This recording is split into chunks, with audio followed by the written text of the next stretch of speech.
Oh well, here we go again. Another week, another rant video about Monster Hunter. I've been playing a little bit of Monster Hunter World again. Oh boy, I freaking hate farming decorations in this game.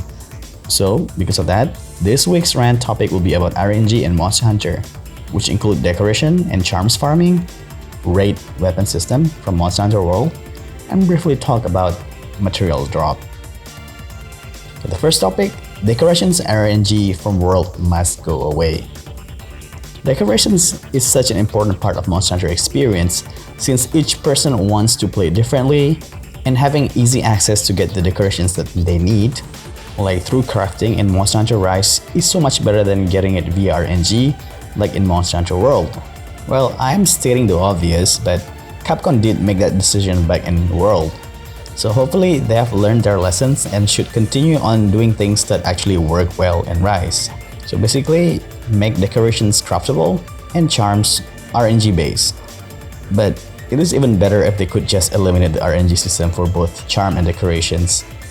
But since unlikely, since they want players to have something that they are grinding for in their game.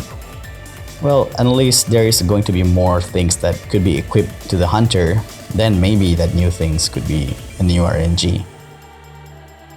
And the second topic will be raid weapons from Kulf Taroth and Safi Jiva. I have several problems with the RNG weapons that we get from the raid. First, it really limits those who plays the game in single player, especially those who play in consoles, and you need to be in PlayStation Plus member in order to do well with the raid.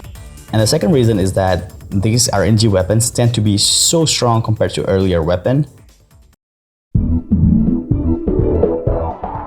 Maybe at least until Raging Braki, Furious Rajang, and maybe Fatalis weapons. Which I think it is quite a shame that Monster Hunter World many weapons become obsolete.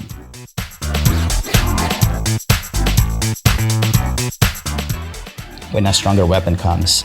While on the other hand, I think it is done a bit better in Monster Hunter Rise, where certain weapons might have the same elements. For instance, one might have a lower raw while having high elemental, and the others have high raw but lower elemental, if you're talking about a same elemental weapon. Or they both could have a medium amount of raw and elemental damage, but they have more decoration slots. So in a sense, it is really up to your playstyle on which weapons that you really want to use. Whether you prefer raw, prefer elemental, or if you prefer more skill slottage. So once again, in my opinion, I think Monster Hunter Rise has done a very good job trying to balance their weapons. Is it a perfect balance? Might not necessarily be the case, but I think they have taken a step in the right direction. If we talk about RNG, of course we must talk about monsters' materials. I think the way it is handled in Monster Hunter World is pretty good, with the investigation has a much higher chance to get rare materials like gem or mantles. But it does have a little bit of problem with that it doesn't include big monsters like Shara Ishvalda, Raging Braki, and a few other monsters that also have mantle as their rare materials. And we have to grind the materials the old good ways with extremely low chance of dropping. But then again, they did alleviate some of this issue through the usage of trade system with the voucher in Monster Hunter World. It is not a bad system, but I think it is not good enough since Celestial Wyvern Print is not easy to come by, while sometimes we might need more than one of those rare materials to make a complete set. Being able to trade in those materials with vouchers really means so much since we can save hours of farming, so we can make a better use of our time and not end up hating the game. And I also want to briefly mention about the Rise system with the anomaly. Once again, it is a step forward towards the right direction, but I don't think it's not quite right, since getting those anomaly points is such a drag to do, and it doesn't feel like a natural progression. If there's one system that I would suggest that might be good for this issue would be, once again, a trade-in system, but instead you trade them with other materials that you have. For example, maybe 50 Rathian scales into one Rathian mantle, for example. So lower grade materials into much higher rank materials. Since so often we have so many monster parts that are unused, and it would be great if we can somehow trade them.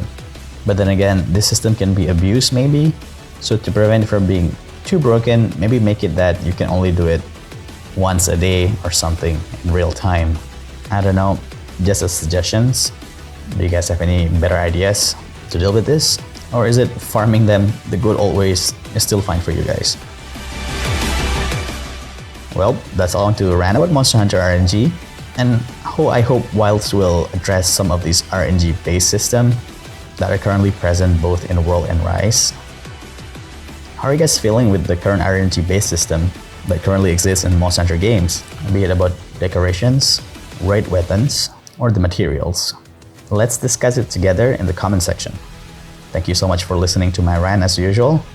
Leave a like and subscribe to my channel. It really helps me a ton in keep making discussion content, and perhaps through this, some people might get a new insights that people didn't notice when they play the game themselves, since I've learned a lot through all the comment sections from my previous videos. Anyway, until the next rant, stay sharp, hunters.